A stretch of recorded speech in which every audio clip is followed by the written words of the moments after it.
Welcome to He Said Red Said, where Red is Vicky Fitch, serial entrepreneur, direct sales expert, business coach, and provider of Fitch slaps. It's also where Red is always right. To introduce this week's He, here's Vicky Fitch. He said Red said. He said Red said. Hey everybody, Vicky Fitch here, your direct sales expert, coming to you live from sunny Southern California. I'm also the host of He Said Red Said, where red is always right. Now, I can't see myself coming across here, so I want to make sure that I'm actually on because I still see our cue card up here. So I want to make sure we're all good to go. I hope you guys have been watching the information that's been coming through, right? I hope you've been watching. I got the amazing Nick Rishwain on. I'm going to introduce you to him in a minute, but I'm so excited. I've been trying to get Nick on for a while, and I think he was eluding me just a little bit. I think he was playing hard to get. You know how boys are, right? Sometimes they're just a little hard to get. So I'm going to tell you guys a little bit about him, and I want to tell you guys, first of all, this is episode 51. 51 episodes. That means next week, technically, is 52. That means our technical 1 year anniversary is next week. And I find before my first year was up, I got Nick to join me and I was so excited about it. So let me just tell you guys a little bit about Nick Rishwain.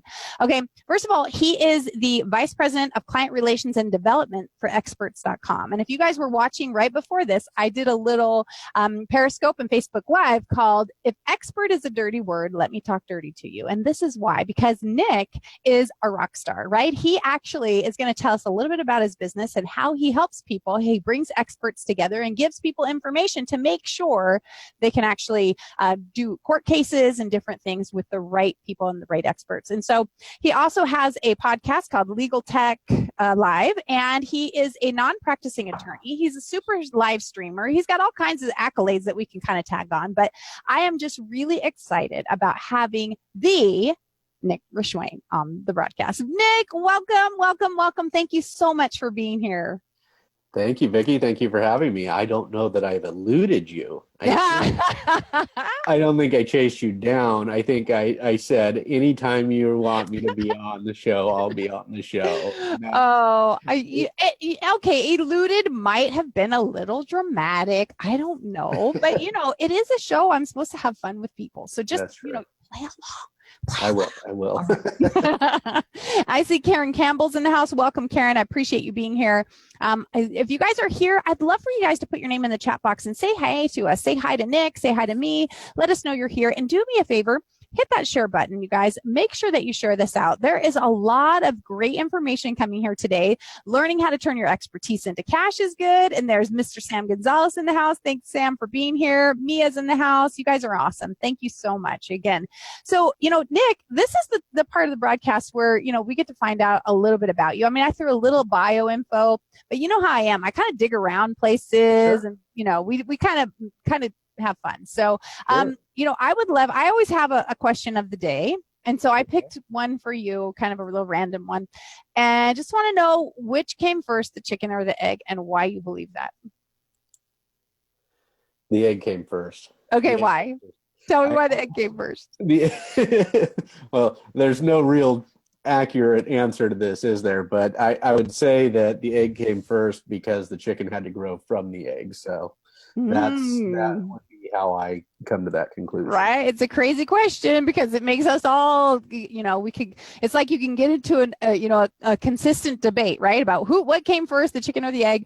And I guess the reason I brought that question up is because I think in your line of work, which we'll talk about in a little bit, we're going to kind of dive into some other pieces of your business. Then we're going to go into the expert thing. But I just wanted that as a kind of like a precursor, is that those are the kind of questions experts have to come and then somehow solidify, right? These questions that people come up with and people are arguing, and you pull in experts to try and identify which came first, why they came first, and what statistical data they have to prove that, right? So it's your job to or your company's job to kind of pull that kind of stuff together. Is that true? Yeah. So our company's job is to identify the experts that an attorney then can go and use to make a particular point in a court of law or in a litigation. Essentially, rarely do they end up in court anymore. So yeah, the experts have to talk about what caused whatever the particular issue was. And so that is what we do. We market these experts. They're people with over 1,300 categories of expertise. And I know that sounds like a lot, but there's a lot of litigation in the United States of America and Canada and the UK. We've done cases all over. So, that's what they generally do. They have to identify and argue as to the expert doesn't argue. The expert's supposed to be objective and tell why a particular event occurred. And so, exactly. And so that gives them, and like I said, we're going to talk a little bit more about it later, but it's just that funny part is that there are lots of different ways to look at things. And when you find people that know how to effectively deliver their point of view, their argument, their opinion, those people do end up becoming experts, typically. I mean, some of them, they're experts in BS. Bologna sandwiches is what we call it here at my house. They become experts in that. But that, I love first of all, I just love talking to you. Can I just say that? I think you're adorable. And I'm totally loving you sporting that beanie. I mean, you're like, you're adorable. Like, well, thank you. It's, generally when everybody sees me, I'm in the office and have, a colored shirt on. And it's like, I'm going to change it up tonight. I love it. I'm at home. I'm going to be relaxed. And I do. That is a red shirt you're wearing, isn't it? It is. That's right. Because red is always right. Yeah, I had to wear a red shirt to your show tonight. I'm so excited about that. That was not a Fitch slap, although we could totally use that. That was a compliment. Now people are going to get confused of when I'm complimenting and when I'm smacking people. But okay, so, and I see Stacy Lynn is in the house and there's some other people. So again, you guys do me a favor and share this out. So for those of you guys who are downloading this broadcast on iTunes, Stitcher, Spreaker, any of the different places that we have that, thank you so much. And I encourage you guys to either go to YouTube or go to VickiFitch.com. You guys can watch these episodes there, my Facebook page, like I said, or our YouTube channel, which, by the way, in case you guys didn't hear, after our episode with Roberto Blake, I did, even though I only have 28 subscribers, I do have my own vanity URL. It is youtube.com/VickiFitch. So I'm expecting some of you people to do me a solid and go like my page. I got to get my subscriber count out. But anyway, so if you guys, thank you for downloading. And I do want you to see how adorable Nick is as well. So definitely watch the video as well. So, all right. So Nick, we're going to do I'm going to have you come back on screen in a second. We're going to talk about our rock star of the week. I have a great community called the Entrepreneurial Rock Stars, and each week we bring somebody in, and I didn't notify them fast enough, so they didn't know about coming tonight, but we're going to remind you, if you guys want to join the Entrepreneurial Rock Stars, which is a group of entrepreneurs that want to give at least as much as they get, go to VickiFitch.com/freebies and join our group. And each week I have a guest that'll come in on He Said, Red Said, and we introduce them, give them a little cameo to introduce their business and tell people about it so they can start spreading the word, because we want to give back as well. So I appreciate each and every one of you. And remember, go to VickiFitch.com and /freebies and join the Entrepreneurial Rock Stars. Okay, so Nick, are you ready? I'm ready. All right. So, first of all, you, when I looked at your bio and stuff, you are a non-practicing attorney. Tell me what a non-practicing attorney is. It's not a lazy attorney, right? No, it's somebody who went to law school and never practiced law. They went into different fields, and that's what I've been doing ever since law school. I went to work in the mental health field for 5 or 6 years and got exhausted with that and went into the legal tech industry, where I've been for the last 6+ years. So why did you go to law school and then decide not to pursue it? What is it that, what was there? What happened? Okay, so it wasn't 100% my choice, right? I struggled with the bar exam, and after taking it the second time, I was like, there's got to be a better way to live life.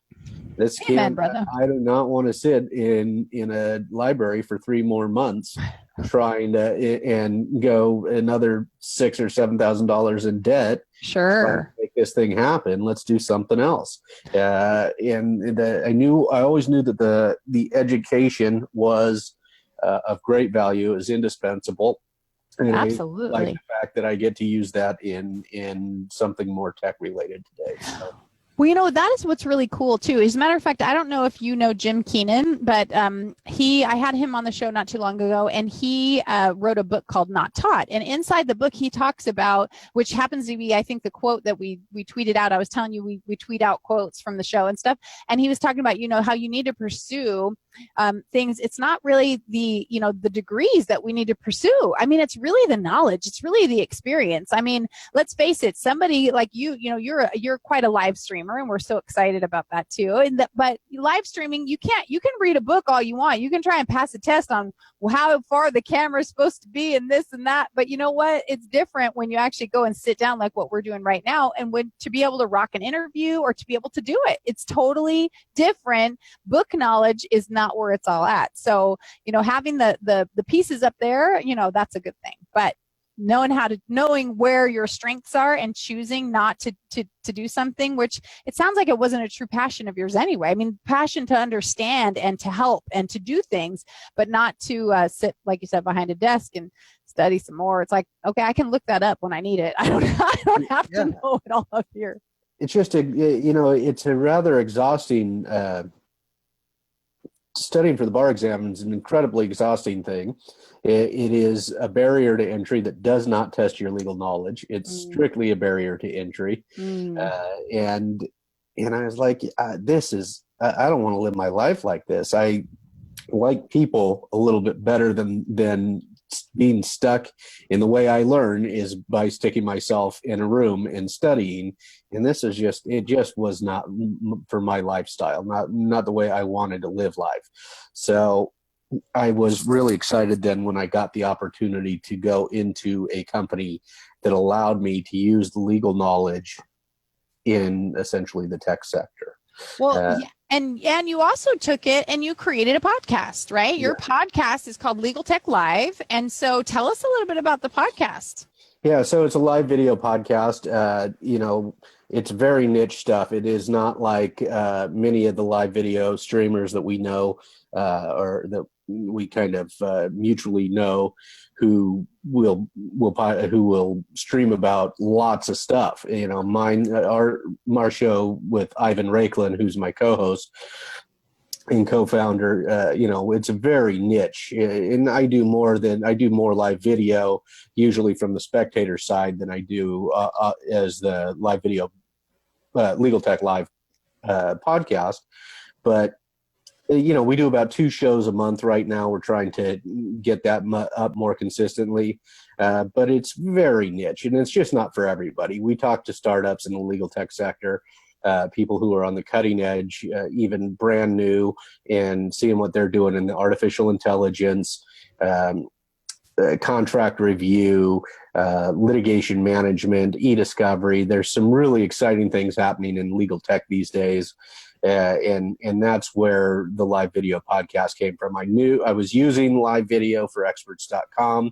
We were making videos, interviewing our expert witnesses, and I liked the way that I got to know people through live video.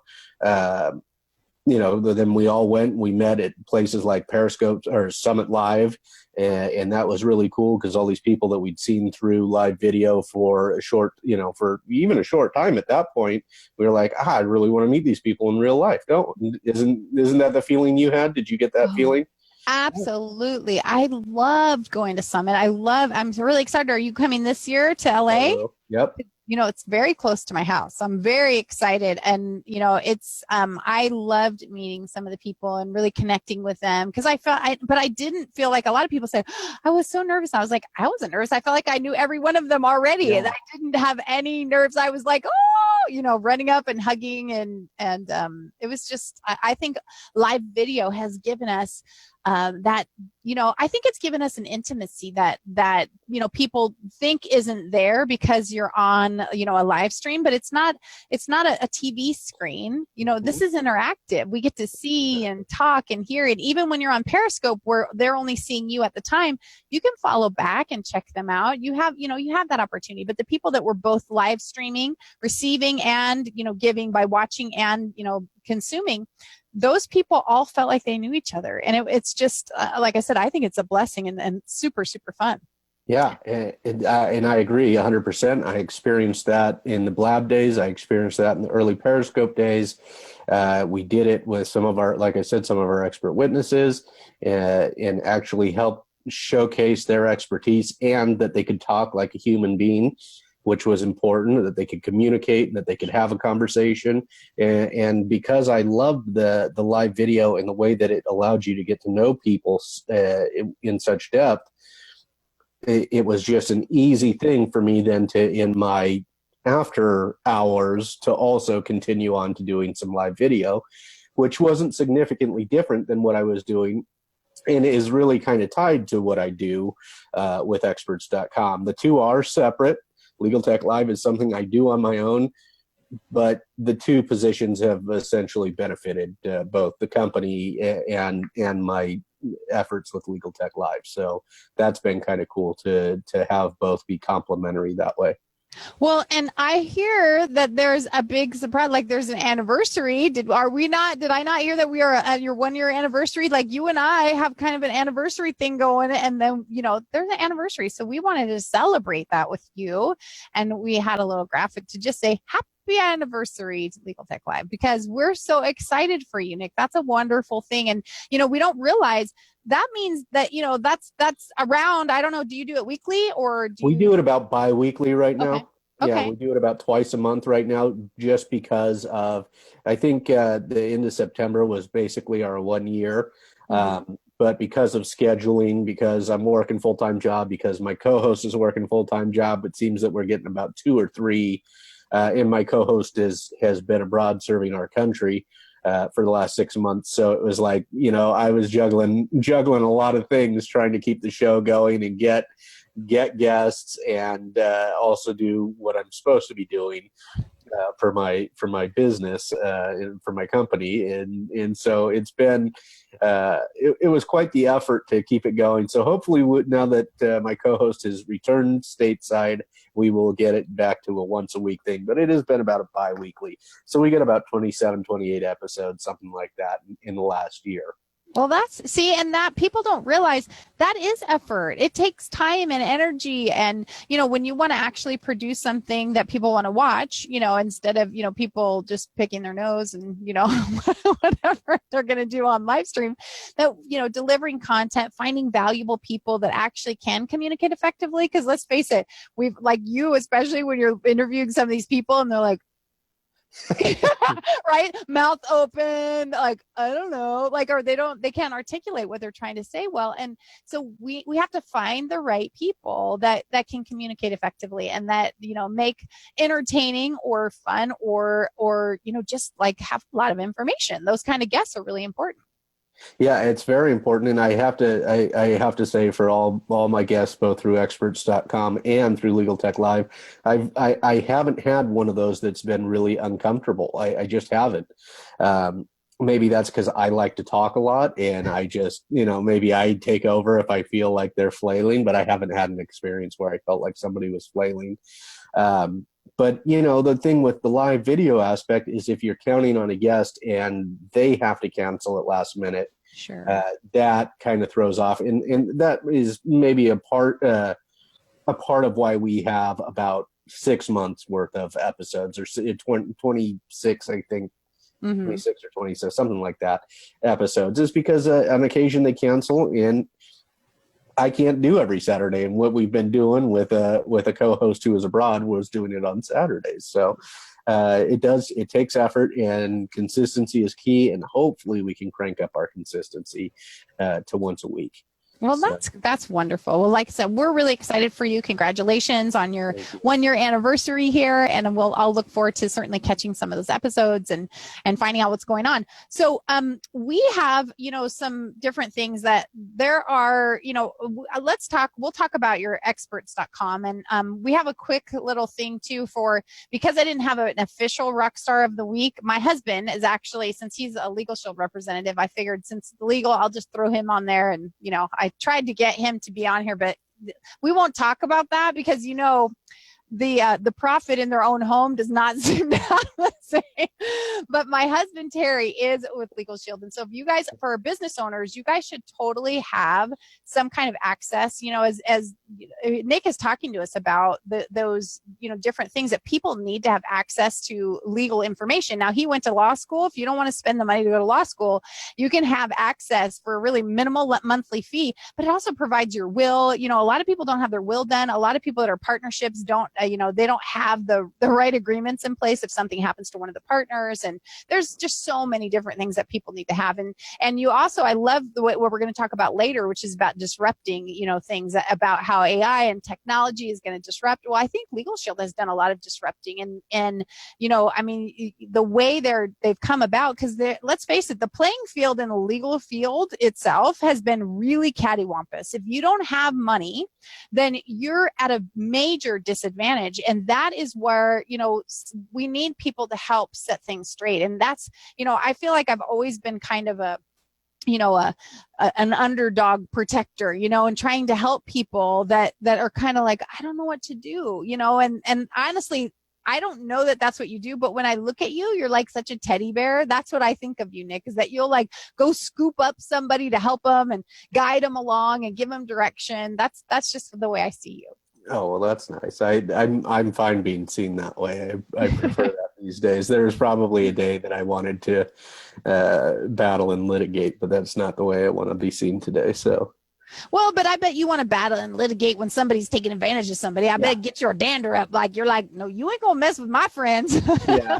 I can get quite defensive of friends, and so when I'm in a Periscope or something and I see trolls, I get pretty defensive in that situation. But yeah, that was the goal, was to fight for the underdog, and you just do it in a different way now. You do it in with the legal technology. You can do it in an access to justice way, allowing them to find the appropriate legal representation at a lower cost.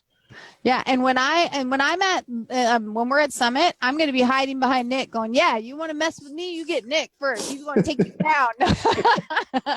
Yeah, or Mitch. Mitch, I'm sure will be there as well. Yeah, Mitchell. He's the real go-getter for taking down bad people. I love it. So talk to us a little bit about what do you do at experts.com, and then we're going to talk about what experts.com does, and then how other people can kind of relate to what's going on. Okay. So what I do and what experts.com do, they're pretty closely related. We're a small company. Mm-hmm. By virtue of being online, you're an international company almost instantly. If somebody's looking for an expert witness, then they can, depend, regardless of what country they're in, they can find an expert on your site. So we've served several different jurisdictions outside the United States. But what I do, I'm the Vice President of Client Relations and Development, and that means that I basically do client relations, business development, social media management, brand awareness, customer relations, customer service, customer success. It all kind of wraps up under there. The sales department is under me, and I basically run our social media. And it, on day to day, I do a lot of the operational stuff, and I answer to the CEO. So I wear a great many hats because we're a small company, and that's just the way of you've been in small business. You know how it is. You have to wear a lot of hats, from running the social media, running the campaigns, doing the marketing, doing the outreach. It's a busy thing to be in small business, and you have to be creative as well as good with the customers and efficient. Mm-hmm. Well, and that I think is where a lot of people certainly fall short, is that customer service these days. I mean, we'll talk about that in a minute, because I'm going to kind of Fitch slap some companies that are treating customers poorly in just a second, because I think that we won't necessarily mention names, but it doesn't mean you won't know who I'm talking about. Right. But, people need to treat people with dignity and respect. So, but let's talk about the company like experts.com. We alluded a little bit to what they do, but most people don't really realize that there are companies out there to find the experts to help with your case, to help those things. And, they think of, the hoodlum types, or what they call the, somebody mentioned before, are they the ones that help find, acquit OJ?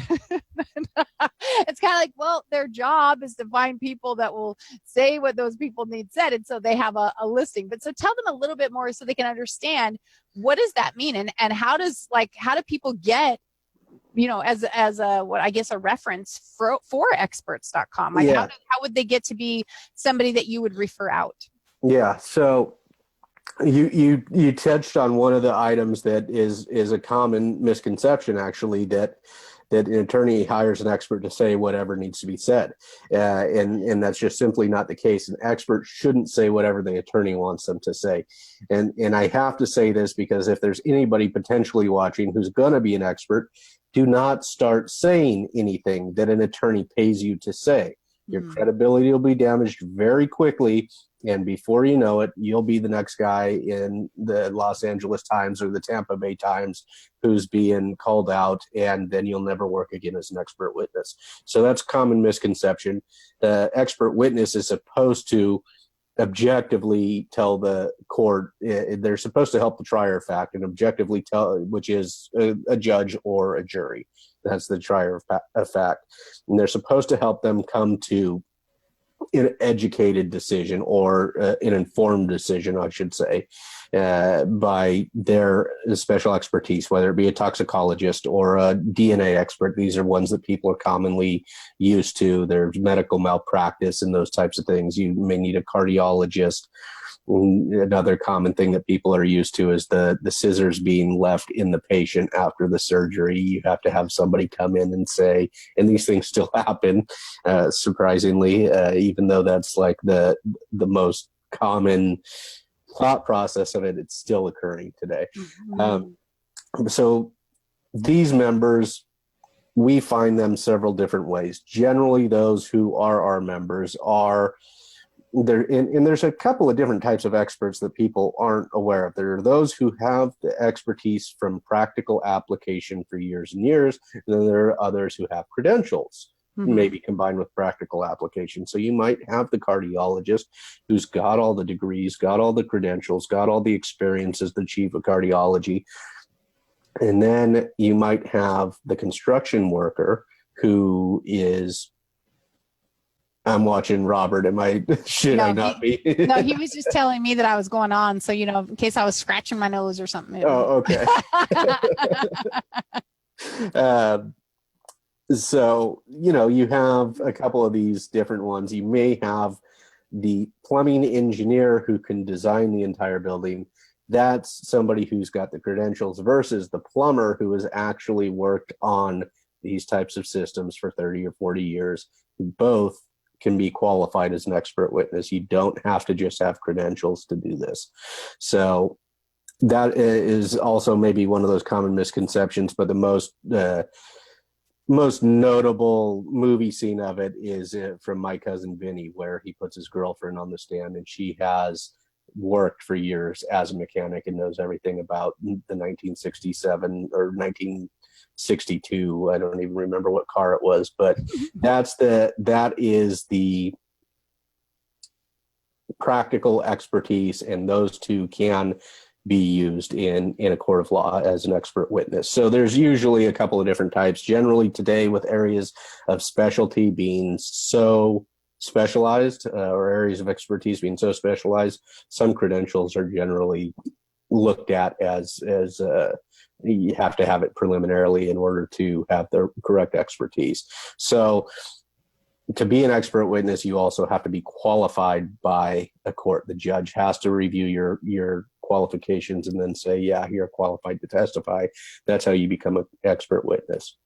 Generally, you have to get there somehow before they can actually qualify you. So generally that's done by credentials and being hired by an attorney who says you are what you say you are, and then you go forward and the judge actually confirms it at a later date. So these people apply to be on our site. We do some due diligence to make sure that they are generally who they say they are, and then the attorney's also supposed to do due diligence as well. Gotcha. Yeah, people that say they have a degree in law, but they didn't really go to law school, that could be a problem, I guess. Yeah. And there was a massive fraudulent case down in Tampa just in the last couple of weeks of a guy who claimed to have computer forensics expertise, and he's testified multiple.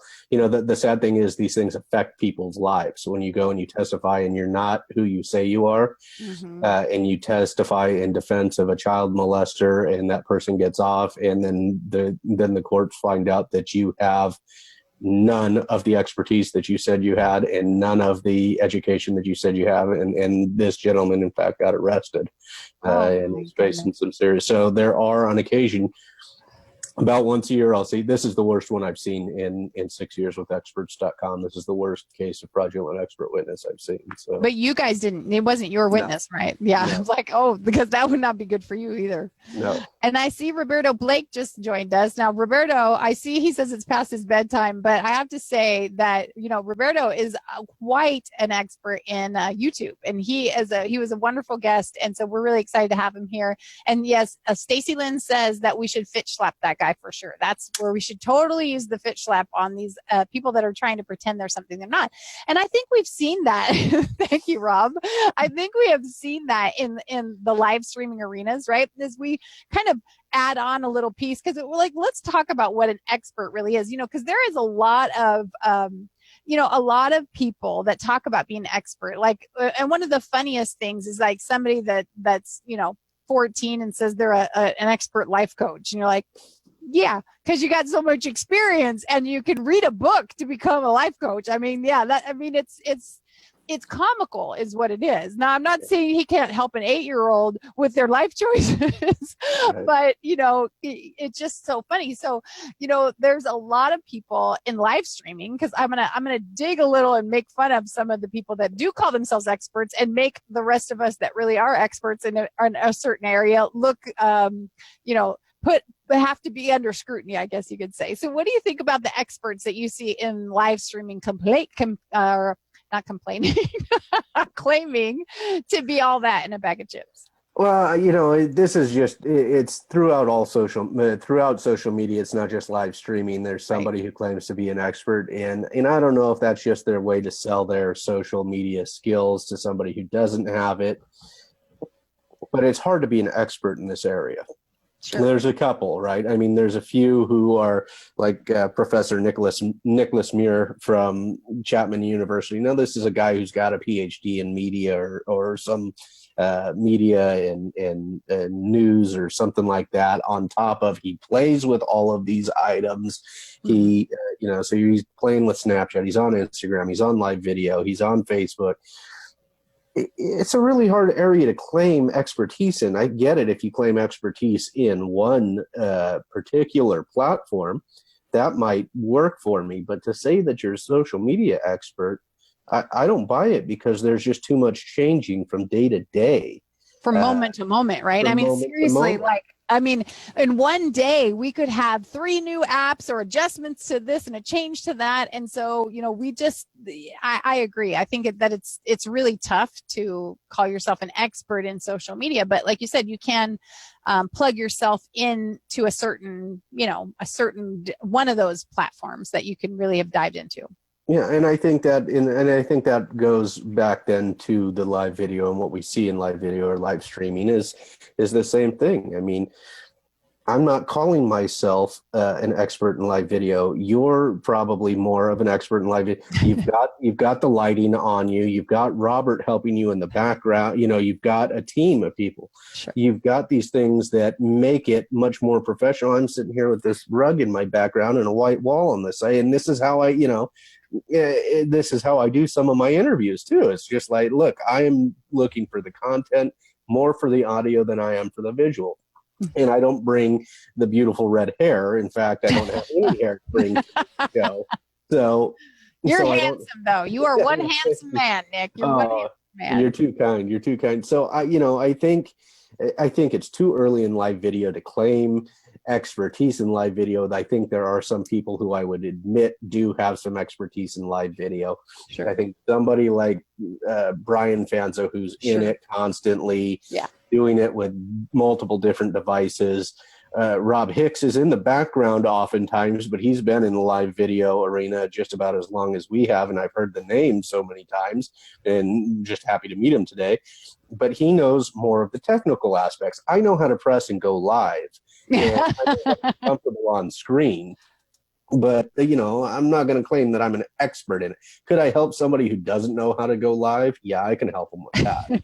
But I'm not, I'm not a lighting person. I'm not that up to date on the tech. So I think you see a lot of those people, and some of them are already gone, aren't they? I think that some of them are. I think when they started touting their expertise and then selling things that they weren't really delivering on, and when I remember what app was it? It came out, and literally within hours, people had courses out talking about being experts. It was Instagram Stories. Instagram Stories. Well, I think it was before that, but yeah, Instagram Stories was at least Instagram Stories was very similar to something that was already out. And so, right. But it was hilarious that people really were buying the whole thing. Yeah, maybe was it. Yeah. Right, Rob. It was so funny that people are like, yeah, I'm an expert in Meebee. So again, it was hilarious. And so I don't have a problem with people trying to, monetize something that you're really good at. I really don't. Calling myself an expert in something that's literally come out, moments ago, I think is foolish at best, right? Yeah, and probably a misrepresentation more than just foolish. It's probably a misrepresentation. The people that I help, my expert witnesses and the attorneys that I use, or that use them, and that I also kind of guide through some social media in some webinars that we're making. These are generally folks who, on a technical level, are far less capable than what you and I are doing right now. Mm-hmm.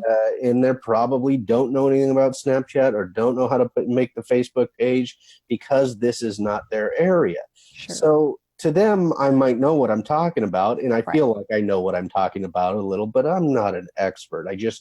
I'm not the expert. The people that I represent are experts in their fields. Right. I know more about the social media aspect and live video than they do. I can help them to go live. I can help them because a lot of people are just not comfortable going live. Right. They're really nervous about that. I can help them over that. I can bring them on. I can do a moderated interview and help them feel comfortable. And then the lighting and the tech and the encoding and the repurposing, stuff like that, that just takes work. You have to do that. You have to learn it, or you have to hire somebody to do it. Mm-hmm, absolutely. And so when you're talking about those people, so tell me, when you're teaching them live streaming, are you teaching them kind of like I do when I'm coaching somebody to speak on stage, where their hand placement is, the micro expressions on their faces, because it's not, somebody said to me, well, Vicki, don't you feel like you're teaching people to lie? And I said, no, I'm not teaching people to lie. I'm teaching people not to wince when they're thinking. It doesn't mean that they're lying, but yet that's what an other person will perceive. My kids always say, Mom, are you mad? Because when I'm thinking, I go like this, and you guys might not be able to see this, but I get a little wrinkle right here, right? And I go like this. I'll go, what? And then my son, who he does have Asperger's, but I go, Mom, why are you mad? Stop that. Why are you mad? And I'll be like, I'm not mad. I'm thinking. And so we have to teach people that what other people are perceiving. So do you do that kind of instruction during the live video, or what are you teaching them when you're showing them live video stuff? So mostly I have to really bring it down even below that. So that would be like the next step. That's where I'd have to go. Okay, now Vicki knows how you should hold yourself and how you should act on video. But I'm trying to get them onto the platform. Okay. And then show them how to engage people, how to talk to people, how to carry on a conversation, how to answer that. Hey, thanks Stacy for being here. Thanks Melanie Weiser for being here. Appreciate it. Roberta Blake, thanks for jumping in. And Randall Harp, thanks for being here. All those folks, those types of things are what we show them. And with the with the experts, I did a live broadcast to an expert group, a luncheon, and I told them, one of the things that I had to share with them was this: if you're an unlikable person, If you're an unlikable person, you're a mature professional. You should know by now if you're likable or unlikable as a Right. mature professional. And if you're unlikable, a live video isn't for you. Right. You know? True. It's a true story, right? Some people, I always say people are a product of their own environment, right? We grow up in a certain way. If your dad and your mom were very stoic, then that doesn't present a huge likability factor. It doesn't mean they're not likable, but we have to recognize what our strengths are, right? And we have to recognize what kind of content can be delivered. So we want to make sure that we continue to do that. And I noticed, I don't know if he's still here, but my husband's in the house. My husband never joins my broadcast. He's never on my Periscopes. He's never on my Facebook Lives. I don't think he's actually ever seen one. But he came in. I don't know if he's still here, but he came in. So, bye, honey. Hi, honey. How are you? Hi, honey. Yes. Can I say hi, honey, too? You can say hi, honey. You can even give him a virtual hug if you want, Nick. You can probably give him a hug. And so since he's here, maybe he's still here, he might have just popped in to prove, hey, I'm going to have my name on show up in your Facebook Live feed, that we're not having a Vicky Fitch Live this week on Wednesday because it happens to be his birthday. So I just want you guys to know that is why we aren't having Vicky Fitch Live, because I am honoring my hubby's birthday. And but anyway, so I appreciate that. Last time he did pop in on something, he posted, "What's Twitter?"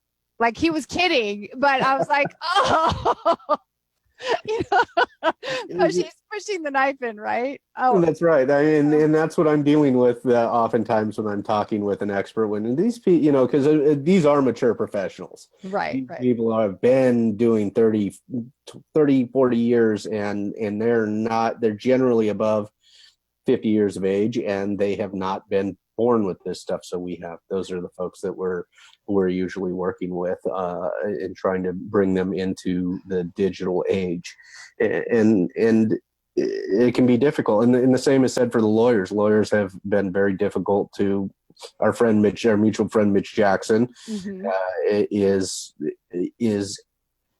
heads above his colleagues in adapting to technology here, and the colleagues are going to learn real quick, because the rules of professional conduct are changing throughout the United States. That's now going to require technical competency or technology competency for attorneys. So really? yeah. Well, that's super interesting. That right there is gonna, seriously, you think about it, that would put people like Mitch and yourself like heads and shoulders above other people and don't take this wrong. And hey, Casey, welcome. I'm glad this is your first time. Welcome here. And I do see Randall here, and Relentless Raymond in the house. Thank you so much for being here. Again, you guys are some amazing people. I really appreciate you guys being here, but that will put you guys heads and shoulders above other people about, the stoics, okay. And we all know this, and I'm not trying to dig on attorneys. I'm not trying to, Fitch slap attorneys, but some of them actually need it, right?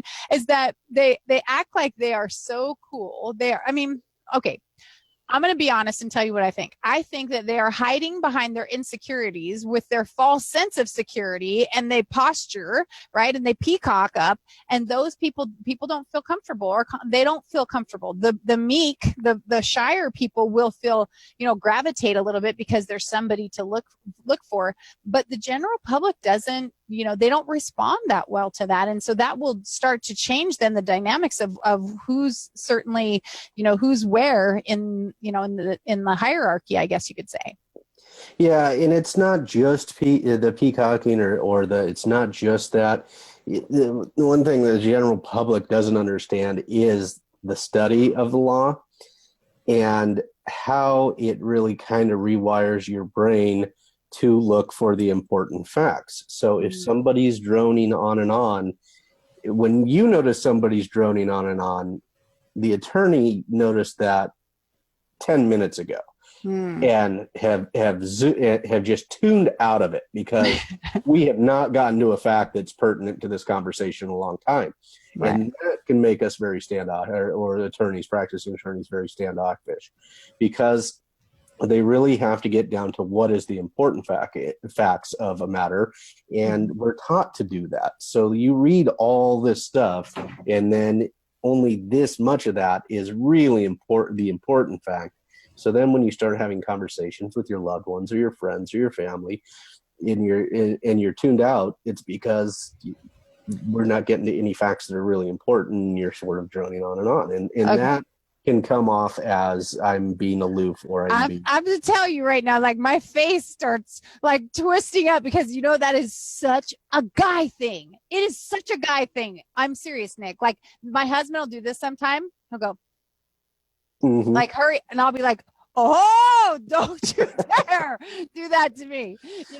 If you want to connect with people, and this is something that people need to understand, right? If we want to connect with people, we have to give them an opportunity to express themselves. And I'm guilty. I'm going to be totally transparent. I'm guilty sometimes of people droning on and on as well. Like I'll ask some questions, or I'll try and help them meander them back onto the path, right? Because it's true. It does get frustrating, and I'm not pretending I'm perfect, but we also have to be, and again, maybe not as the attorney part of us, but the family part, the relationship part of us has to connect with people and give them a chance to express themselves in their own way.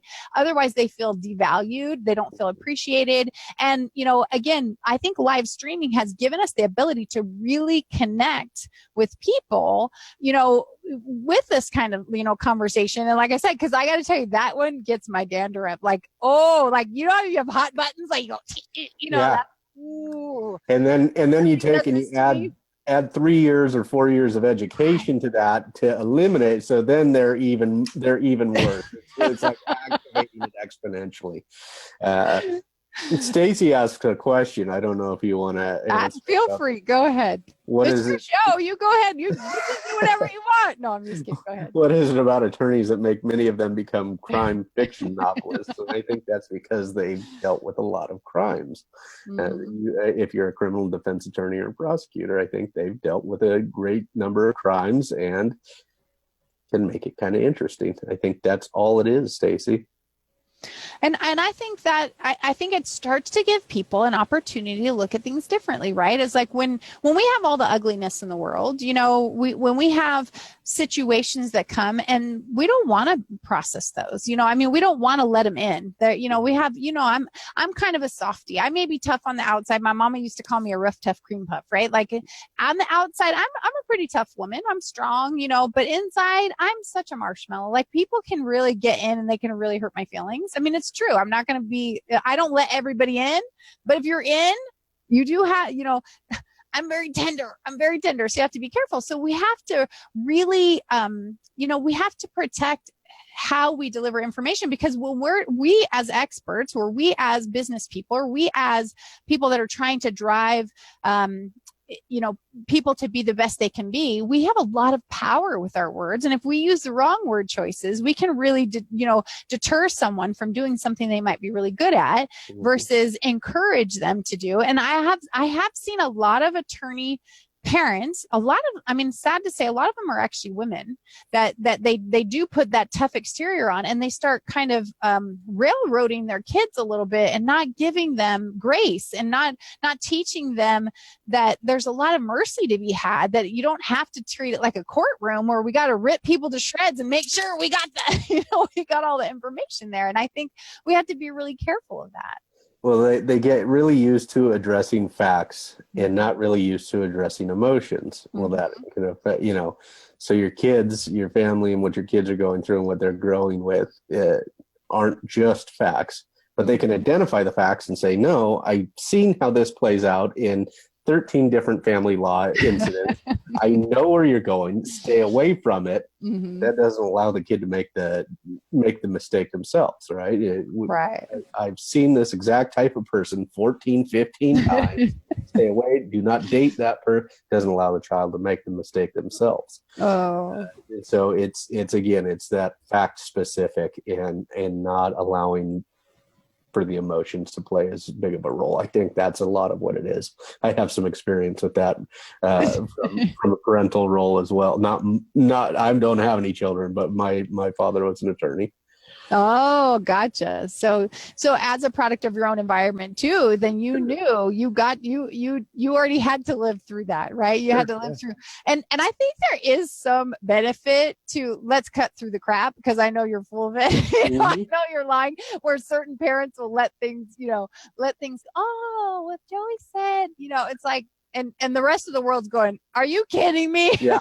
I didn't even bother lying to my father. It just Yeah, wasn't- you already knew, right? Yeah, he knew. Oh my gosh, that is so funny. Well, so Nick, tell us though, how do people get involved? Like, I know you said that. What are you saying to? Stacy asked if I'm firstborn, and I'm secondborn. That is cute. Okay, so he's second born. For those of you guys who are on the podcast, there's a lot of goofy, fun stuff going on behind the scenes. Nick's putting up the peace sign. I didn't know what he was doing. So, so you definitely have got to watch episode 51 of He Said Red Said with Mr. Nick Rishwain. So I really encourage you guys to do that. You go to YouTube again, youtube.com/Vicky Fitch. Now it's my own vanity URL instead of that crazy contraption of a number combo high, capitals and lowercase and numbers that I could never remember.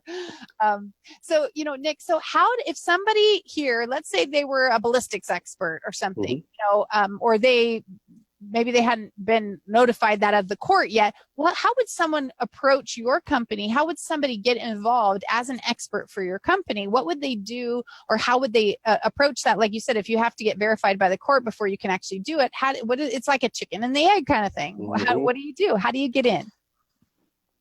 Excuse me. Generally, the best way you do it is you apply online. We'll review your qualifications. We'll have one of our customer representatives reach out to you and talk to you about it and see because not all, we have two sections of the website. We have the expert witness section and the consultant section. All expert witnesses can be consultants, but not all consultants can be expert witnesses. And generally we'll help you figure it out. If it's something that you think you have the qualifications for, you probably have some idea that you have the correct qualifications for it because you've probably been in or around some of it, or you've been asked to do it before. College professors oftentimes are asked to do it, pharmacists, medical doctors. If you're knowledgeable in your field, you're probably going to be asked to do it. Or you've had some experience or some continuing education about how would you testify in court. It's been an option. That it's, you can kind of have an idea that there's an option that your area would allow you to do it. Otherwise, if you don't know, but you think you've got the expertise to do it, then I'd say just put in an application. We'll talk to you about it. And it's a membership-based site. That's how we do it. It is a marketing platform for expert witnesses, but it's a great platform for you to be able to market your expertise. And that may be just if you're a consultant and you have no indication or desire to testify. But yes, you don't always have to go to court in order for the judge to qualify you. That's how you get qualified as an expert witness. But 95, probably more than 95% of the cases settle outside of court. So you could be the actual expert for a particular party. You could be deposed. You could write your report. You can do those things and may never be qualified by a court. So what kind of things do you find that you're in need of? Like what kind of, as the audience is listening, what kind of things do you feel like, oh my gosh, we really need more in this area or this arena? These kind of things are called on, or we need more. What would you say? You can never have too many orthopedic surgeons. Okay. That's a constant one. And there's several reasons for that. It's generally car accident, work injury, slip and fall. Not that those are the only cases that they work on, but there's so many of those types that those are things that they're constantly being asked to do. Also for independent medical exams, but the orthopedic surgeons have gone on further from there, and you're seeing a lot of chronic traumatic encephalopathy or traumatic brain injury these days. Sports injuries, orthopedic surgeons are doing lots of sports injuries, lots of TBI, lots of CTE.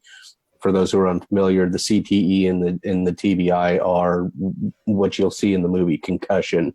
These are the brain injuries that are happening from concussion. So many orthopedic surgeons in sports medicine, orthopedic surgeons are kind of crossing over the sports medicine and some crossover with the neurological aspects of things. So those you could always have more of. there's always room for just about every type of medical provider there is.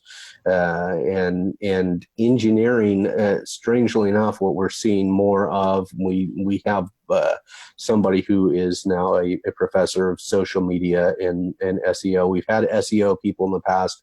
Social media is now actually becoming one of those items, because the companies are big enough and they have enough money and they have enough features, and there's enough litigation between companies because somebody's stories are being copied by somebody else, or things like that. Now, that particular case is not yet in existence, but it may be Right. one day.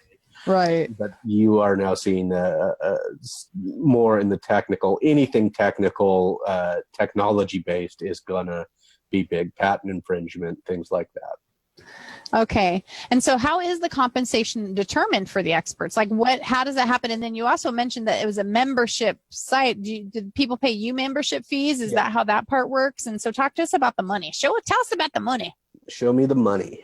Okay. So yeah, we're a membership site. So they pay in order to advertise on our site. Okay. We have, it's just, it's an annual membership fee. And there's add-ons and things like that if you want to go up. But the big one that I know Rob is interested in, and probably anybody else is interested in here, is how does an expert get paid? They get paid by the client, and they get paid very good. They get paid very good. Very good. Okay, so I'm in. No. Yeah, they get paid generally, I'd say $300 an hour today is low. Mm-hmm. That's low. $500, $600 an hour is pretty standard. Mm-hmm. And for big patent cases, I've seen up to $1,200 an hour. Mm-hmm. So it is a very lucrative area. And you can then multiply that on a big major patent case. You could multiply that by hundreds, if not thousands of hours of work. Mm. So, yeah, so there, there's a big call for it, is what you're saying. I mean, there's a big draw for having the right people to be able to give the right information. And so, Randall actually posted there, is it time for people to go back to school? Like, is there this area where there's, again, without having to go to medical school per se, is there, when you're talking about social media and these different, these other different platforms, is there something, if somebody is specializing in a certain area or a certain something, because we're trying to help people understand that developing expertise means, you can cash in on your craft, right? As long as you actually dive in, that you have to research and you have to be willing to do the work. And you actually really need to like what you're doing, because that's what drives you to actually dig a little deeper and to figure out what it is that's different and how you can, make things different or how they work.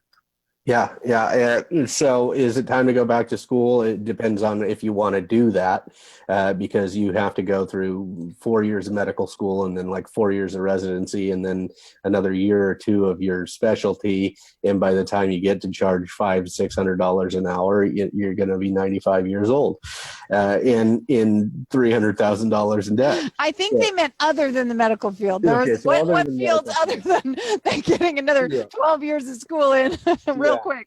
Well, yeah, if you're going to get the $1,200 an hour gig, you're going to have a lot of credentials. If you're going to get the $300 or $400 an hour gig, you have to have expertise that could be that can be gained through practice.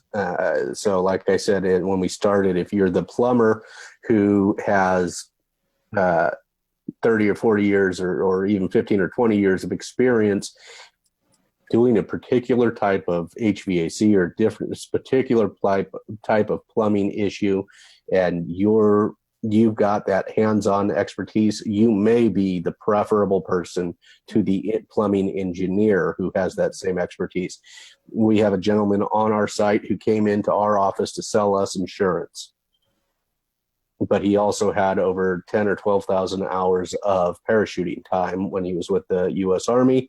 And then at a private parachuting school, he's on our site now listed, and he probably does 2 or 3 cases a year for a few $100 an hour because he had that expertise in jumping and skydiving. So my one dive doesn't count. That one I couldn't. One dive wouldn't count, but if you got 10 or 12,000 dives.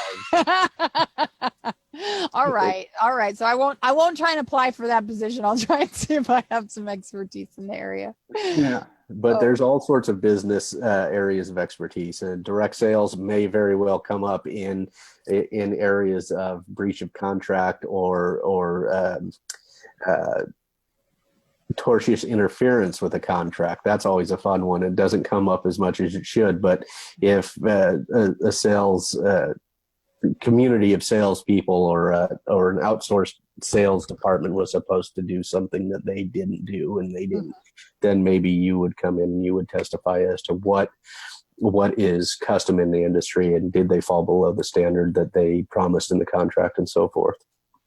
Okay. And so what other things in terms of like a business atmosphere, again, a lot of people that are watching this show are entrepreneurs, and, some of them have been in, industry for many, many years. And like, well, for instance, Chocolate Johnny, right? He's a third generation chocolatier, so whether he's got a degree in that kind of experience is different, because he actually has the application and the experience in building those things, right? So in business, you can be an expert because you have long-term family ties, that you've got, those kind of things, right? I mean, building a family business shows that you have some expertise, correct? Correct. Yeah. And that's more like I was talking about the plumber. That's more if you've been in the confectionery business for 30 or 40 years, or from the time you were a child to the time till however old Chocolate Johnny is now. I'm not going to call him out on it, but his age now, where he's been in this business his whole life, essentially. Yeah, he probably knows what it's like to deal with the vendors, what it's like to make the sales, what are the customary sales in the industry, right, and how people in the industry contract, and what is customary shipping on a particular order, things like that. Mm-hmm. If that comes to a litigation, then and they needed somebody, likely this would be a case in Australia, because their chances of them wanting to somebody in the U.S. wanting to pay him to come from Australia, because every hour of travel is billable hour.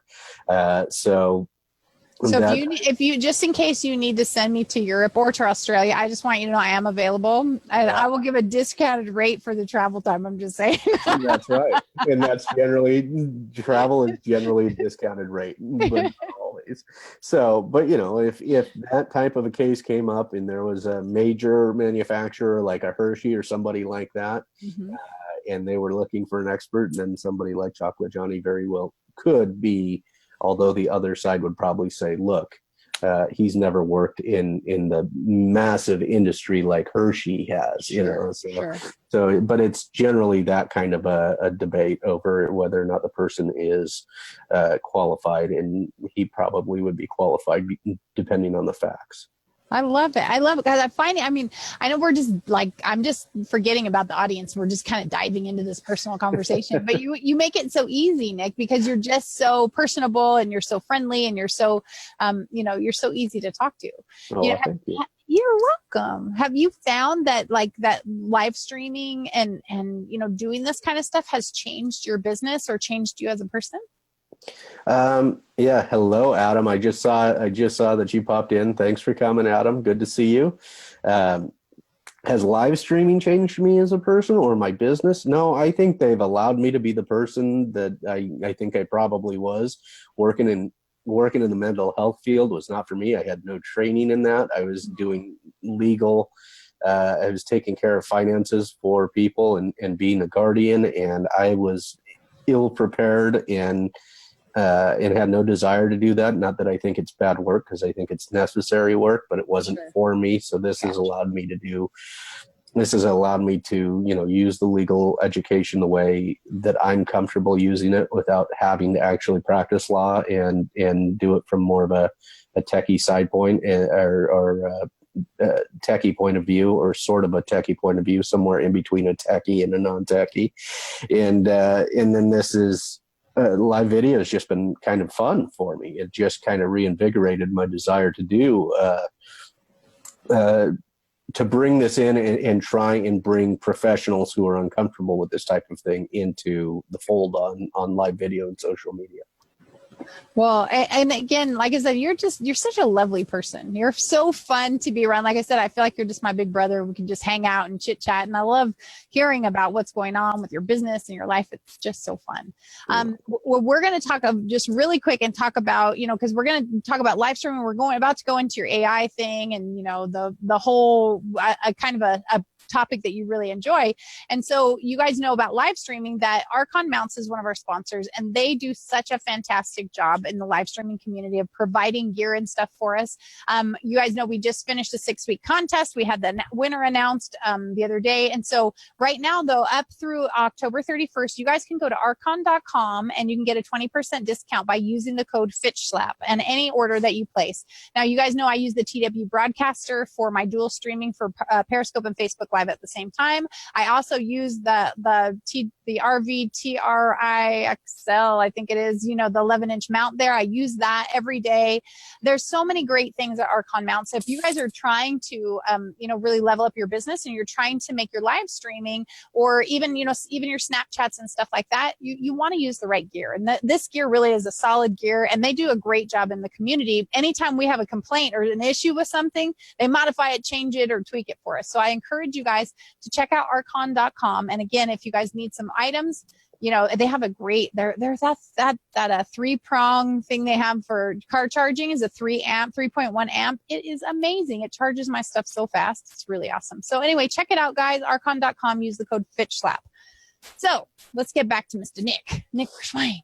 Like, I feel like I could just sit here all day, right? I just sit here kind of like, hey, Darlene, welcome. I could just sit here like a little puppy going, okay, I want more information. Because I just, first of all, because I never got a chance. We've never really had a chance to visit. Like, no, we haven't. That's true. Right? So this I think is our we sat next to each other at Summit Live or something and talked, but mostly in passing. Right. Like a little, hi, what's up? Yeah. Nothing about what do you do? Who are you? I want to hug because you're so awesome. So now it's like virtual hugs. That's right. And again, I'm really looking forward to seeing, because this time I'll be able to run up and embrace you and you won't think I'm a weirdo, right? Because, or maybe you will, but it's okay. Because it's fine. It's fine. I don't think that at all. Well, so, talk to us a little bit, because you have this thing that you're really into, artificial intelligence, and you got some stuff going with, considering that industry disruption kind of stuff. So talk to us about that a little bit and, where you think that stuff's going. Yeah. So really that is just that's more of a passion, a side passion, I guess, kind of like the Legal Tech Live show. But and I did a show for about 6 weeks on robotics and artificial intelligence, but I just couldn't. I guess 6 episodes. I want to do live video that way too, but it was I have too many irons in the fire right now. I just couldn't bring on another show at the time. Not without some. You use the BA and all those things, and I that's probably what I needed to do, and I just don't have the time at this point to take on another activity like that. Sure. But yeah, things are changing rapidly in the workplace, not just my workplace, but workplaces across the nation. Sure. And artificial intelligence is going to be taking quite a few jobs. It probably will be creating many other jobs as well. But if you're in what they call a routine, I'm going to screw it up. It's basically routine cognitive and routine labor, essentially. So if you're in if it's a routine thought process or routine manual labor, these things are going to be massively disrupted by items such as artificial intelligence and robotics. People talk about, and I don't want to get into political things, but people talk about during elections about manufacturing coming back to the United States, and it's just not going to happen. Is my feeling based on what I'm reading and paying attention to these days. Well, it seems like they have, because technology has come so far, that equipment can do a very simple, repetitive task very quickly. And so, you're absolutely right. If it requires something that, with a human aspect, a decision-making process that's not, a rote activity, but if it doesn't, then like you said, that's not, and I always think of the I Love Lucy episode where she starts shoving the chocolates on her shirt, right? Robotics would have handled that a little bit better, slowing the thing down, because humans don't always make the best decisions. But some of those things, like you said, that I can see where, as an entrepreneur myself, not that I would want to get rid of people, but we are trying to make money. And so I can see where people would start to make some of those transitions to, things equipment that doesn't get sick and that doesn't, that you don't have to pay benefits to, and those kind of things for those very, rote tasks, things that are very repetitive and have a very confined nature. Yeah. And in some of the folks that I talked to when I did the Robotics Live show for a while, they were talking about, look, they think what we will have more of is a creative economy in the future, where many of those, because I'm sure you have, just like I have, there are some rote tasks that I do at my job. It's not all difficult thought process. We all have repetitive rote things that we have to do. And if we can eliminate those, and more of those are going to be eliminated, then we'll have to go into more of a creative type of economy where we're spending more time creating things that then the robot builds, or that the artificial intelligence creates for us, or implements for us. But I think that's what, and this is really just a passion. I'm not a futurist in any sense of the imagination here. These are just things that I'm kind of passionate about and really watching closely, because here we are. How long have people been driving for Uber as extra income? A couple of years, few years? And now they're already implementing driverless cars. So there's some jobs eliminating right there, some extra income being eliminated right there. Well, and you know what I look at, though, and which is kind of, I think, falls in line of what you're talking about, the creative part, is that, I believe in using high tech to allow me to be high touch. So, allowing autoresponder series to, contact my customers, making sure it's sending things out and identifying when it's time for me to do a follow-up, so I can make those follow-up calls and I'm not having to do these individual tasks. So I think what you're saying about the creativity factor, that it will free up some people to start doing things that they can make more exciting or better, and to utilize the mind in a different way. And I realize that might, that everyone might not have that skill set, or might not feel comfortable with that skill set. But I do believe that those kind of things do allow a lot, because I know having, I use Infusionsoft, and having that ability to, kick in an autoresponder series without ever having to deal with it. And then, having it tag me at certain intervals to make a personal phone call, or to do different things, to send a gift, or to do those things,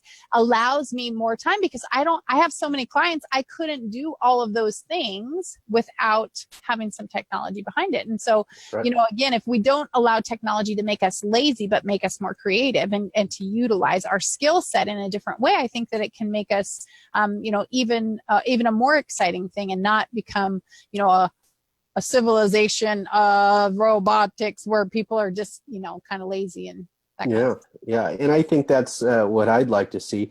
I get probably 5 or 10 similar emails a week that I have to spend the time responding to. It's what every customer has been asking me for 6 years with the company, that I'm the one who has to answer. If I could have my responses automated based on natural language processing and the way that I write things, and have that responded to, those emails, I could spend more time thinking about how I could improve how to market these people to the right area. I could think about ways that we could spend time really improving our customer success if I could eliminate some of those standard repetitive emails. And this is not to down talk any one of my customers. They're asking a question that they haven't asked before, but I've answered it 1,500 times. And we all have that. And if we could eliminate that task, and I could focus on how to make our business and their expertise more profitable for them, or more successful for them, that would be huge. That would be a huge advantage for them and for me, because then I don't have to write that email that I'm so tired of writing. Right. Or even like you said, I mean, until that happens, having a VA or something where when you read an email, you can forward it off and they can identify that's one to A, B, C, D, E, or F. Here's the thing. And, Here's the template. Right. And the thing is right now is that generally people will ask it in a slightly different way. Right. And so Right. I have to answer it in a slightly different way. Than the templates can only go so far. Right. Yeah, Absolutely. you have to. But if I had something that knew in advance, a program that knew in advance how I'm going to answer this, because it's seen all 1,500 of the last emails that I wrote like that. It's here. It's me utilizing. Wait a minute here. It's my Vulcan mind meld right here through the screen. But Rob's not putting me on so nobody can see my Vulcan mind meld. So yeah. Okay, Rob, I'm still posing. I'm waiting. Here's my Vulcan mind meld. I'm going, okay, Nick, I'm getting the information from you now. and I'll form the answer and send it off. Well, that would be really great for all of us. It's not fun, but it is really funny. And hey, I think Mr. Fitzgerald, Jeff Fitz in the house. What's up, bro? Thank you for being here. Appreciate your support. He's part of that behind the scenes team and we really, really appreciate him as well. So, I feel like I have, been like yakking way too much. So I want you to tell these people, first of all, what's your favorite thing? What do you love to do? Like what makes Nick Rishwain tick? What makes you like, oh, this is so exciting? What do you love? Yeah, right now, anything in the legal tech and AI stuff, I get pretty giddy about. And certainly my 7-pound dog is pretty exciting to me. I love anything she does. Oh, so precious. She's locked out of this room right now, so I can chat. So she's not too pleased with me at the moment. But yeah, and I have fun on Snapchat. Snapchat's where I do everything that I wouldn't do professionally on every other social channel. So I have a little bit more fun, a little bit more creativity over on Snapchat. That's real fun, but it's really the community that I've built over there as well as through live video that I enjoy. Oh, that is wonderful. And I see Ross Brand is in the house. Hi, Ross, thanks for being here.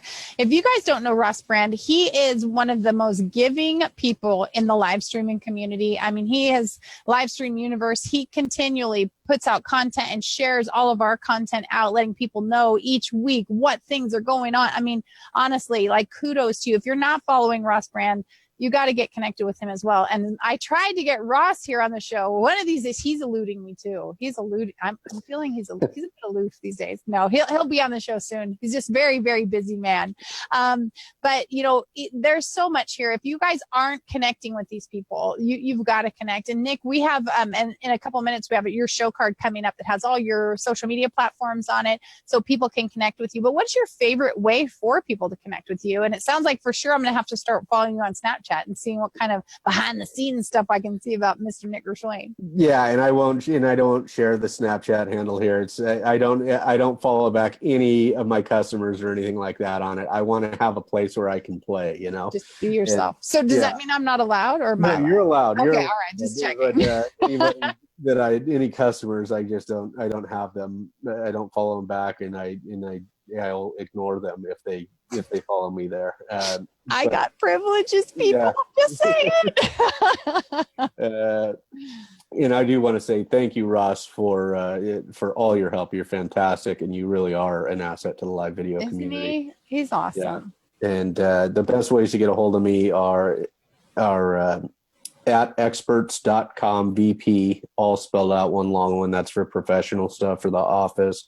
And you can get me at Nick J. Rishwain on Twitter. Twitter's probably the best place to get a hold of me. Yeah, I remember when we were conversing here and we're going through Twitter and I'm like, Nick, can we please use Facebook Messenger? Because literally, I mean, I have Facebook Messenger popping up on my phone because I have an Android, so I got the chat bubbles. And that is literally how I run my business because I never go over and look at Twitter and the notifications don't show up the same. So right. It's for me, it's like, it's the tool I need. So I beg people, please. Right. And this is one of the ways that I don't always have. I generally have Twitter open for a lot of reasons for work related. So that's why it's always easy. Ross knows very well that if he doesn't get me on one Twitter handle, he'll get me on the other one. So, So if you want to stalk Nick, then all you have to do is go start hunting down his Twitter handles and making sure you send messages across there. But again, you have been such a gracious guest. You have been kind. You have delivered some serious knowledge bombs for people and created an opportunity for people to look at their businesses differently and look at themselves differently and identify, how can I step up my game? Do I have what it takes? And, is there information on your website that tells people what you're looking for and how to apply, or nothing that they just have to know? They have to apply, but we don't tell them what we're looking for. We don't want them to tell us what we want to hear. We want to see this is exactly what I can provide. Gotcha. Right. Oh, well, I love that. That's so funny. What else did you want to tell the people? That's it. I want to thank you for having me on. I'm glad we were finally able to do it, and I'll look forward to seeing Ross when he stops eluding you. Now we kind of put him on the spot. Yeah, so that's Ross, what I wanted to do. Come on, Ross, you got to get it together. No, again, he is such a sweetheart and has just been great. But Nick, the fact that you came on today and like I said, and delivered value to these people, shared with them not only your business but your heart, and showed them who you are. We got to see a little inside. We got to see Mr. Cool Beanie Boy. I love the beanie. Like I said, you're rocking it like a superstar. And for those of you guys who are listening, who have downloaded the podcast, again, whether it's on iTunes, Stitcher, Spreaker, or wherever, we really appreciate your business. We appreciate you being here, and we thank you for tuning in to He Said, Red Said. And as you guys know, we have a quote and stuff that we're gonna pop up for Nick. But I want to remind you guys before we do that is that this podcast, I'm on the hunt for he. This podcast used to be a really kind of witty, bantery kind of thing. I know it's the next one, Rob. I totally goofed you up. It's jump one. But it's this witty, bantery thing. And I'm really on the hunt for he. I want somebody that understands business, that understands witty banter, and that can really go head to head with Red, that can argue with me, that can take a Fitch slap. It's not about attacking. It's not about arguing. I think there's a little lawyer in me, though, that really likes to go, battle things out a little bit. I'm really looking for the perfect person. So go to hesaidredsaid.com and apply to be my new he. We're searching out. We're going to be interviewing some people, having them on air, seeing how well you can deliver value. But again, I'm being honest. I'm looking for somebody who's got some stamina, who's got a backbone and understands business, and that we can actually have some witty, fun debates. So I want you guys to do that. And then, we have another broadcast coming up next week. I have Mr. Brian Kramer coming on as my guest. I know I just skipped the quote thing. I'm going to go back to the quote.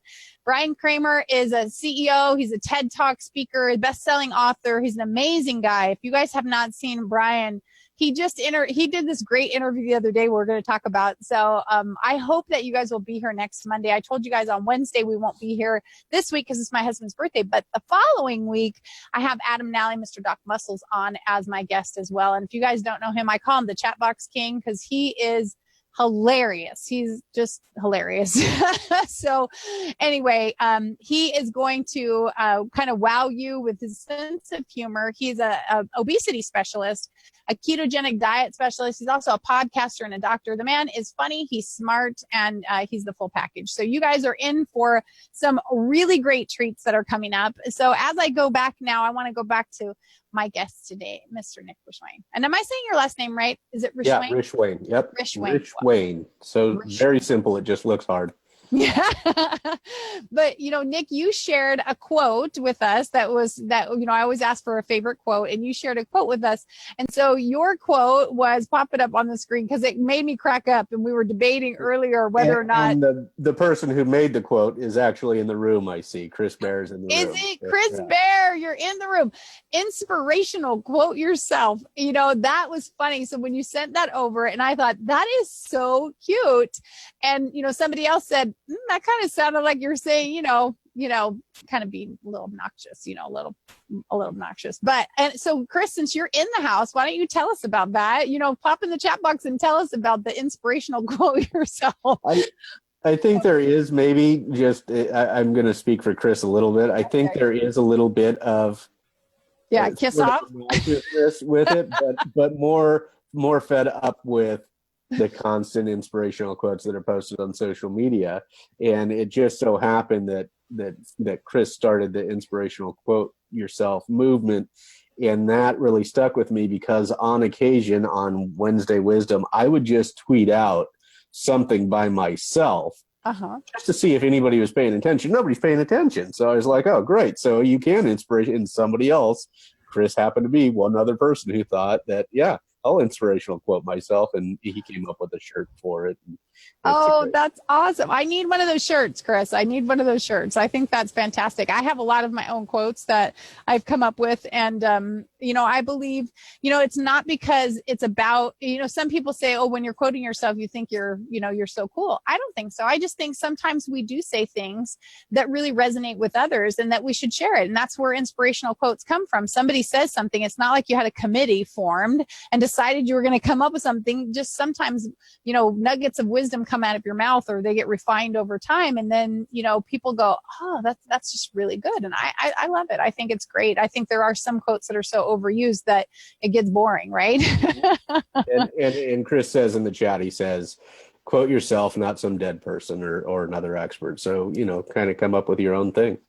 I think I need to meet this Chris. I don't think Chris, have we met? I don't think we have. I think we need to meet. If you're a friend of Nick's and you throw up an inspirational quote yourself kind of thing, I think we should chat. Definitely should chat. And so, as we are coming, we have just a couple more minutes, Nick. Again, is there anything else that you want to share with people? Let them know whether it's about you, whether it's about your business, whether about your podcast, whether, anything about you that you want people to know. Yeah, I'd just like everybody to go out there and share out Vicky's show, tweet it out, Facebook it, whatever, share it out. Vicky's a real sweetheart. I don't have anything more about it that I want to share with anybody about myself. I don't particularly enjoy talking about myself. So this was a long time. Share out Vicky, support her. She does great work. Oh, you're so kind. And again, people like you that are so kind, not only to be on the show, but so gracious, that you're just so, you're so willing to share the love and share the respect. And that's just a fantastic thing. So you guys do what Nick said, right? Share out this broadcast. Make sure people know who Nick is, who expert.com is, and certainly who Chris Bear is, because he's my new favorite fan I'm going to be quoting. And, you guys, I want you guys to see Nick's information. So let's pop Nick's information up here really quick. His handles. Hopefully your Snapchat isn't on there, because if you gave it to me, it's there. Okay. There's how you can get a hold of Mr. Nick Rishwain, or I'm still saying his name not quite right, but Rishwain. Right? You did it right. Yep. That's how, if you guys take a screenshot of that, that's how you can get a hold of him, again, at experts.com. And I really do appreciate the fact that you're here. I know that there are some people that don't know me that have come in maybe because Nick suggested it, or somebody shared this or gave you this podcast download. So I want to introduce myself really quick. Guys, my name is Vicky Fitch. I am a direct sales expert. I've been in the industry 20 years, top 10 sales and recruiting internationally for more than a decade. I'm also an author, a speaker, and international business consultant. And I've built and sold 4 companies from the ground up. So I have a lot of experience, and I'd love to help you as a business consultant. I'd love to assist you. And I do offer a free 20-minute consultation. Go to vickyfitch.com/20. That's VICKIFITCH.com/20. And I'll do a free 20-minute consultation and help you to either level up your business, to build your business, or, help you in any way I can. So I really do appreciate each and every one of you being here. And until next time, again, remember, Monday night, you guys be here for Mr. Brian Kramer, Wednesday night for next Wednesday night with Adam Nally, Doc Muscles. But until then, I want to remind you, like I always do, to dream it, believe it, and achieve it. Ciao.